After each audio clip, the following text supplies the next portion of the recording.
यानंतर एक अतिशय हादरवणारी संतापजनक बातमी आहे। चौथी मुलगी झाल्यामुळे जन्मदात्यांनी पोटच्या मुलीला 1 महिन्याच्या चिमुरडीला विहिरीत ढकलून तिची हत्या केली।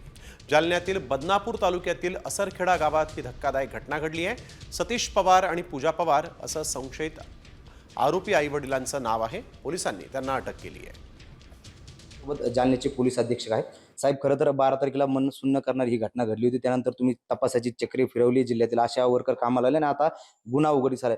नेमकी तुम्हाला काय संशय होता आणि कशा प्रकारे या गुन्ह्याचा तपास तुम्ही उघडकीस आला? 12 तारीखला एका विहिरीमध्ये चंदनजेरा पोलीस स्टेशन हद्दीत आसरखेडा गावाला जाणारा रस्ता आहे। रस्त्याला लागून विहिरीमध्ये एक लहान बाळाचा शव दिसला।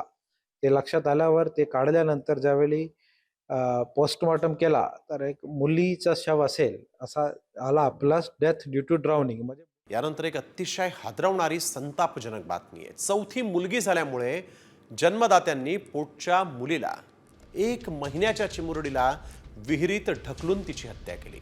जालन्यातील बदनापूर तालुक्यातील असरखेडा गावात ही धक्कादायक घटना घडली आहे। सतीश पवार आणि पूजा पवार असं संशयित आरोपी आईवडिलांचं नाव आहे। पोलिसांनी त्यांना अटक केली आहे।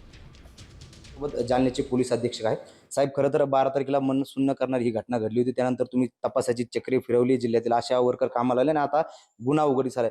नेमकी तुम्हाला काय संशय होता आणि कशा प्रकारे या गुन्ह्याचा तपास तुम्ही उघडकीस आला?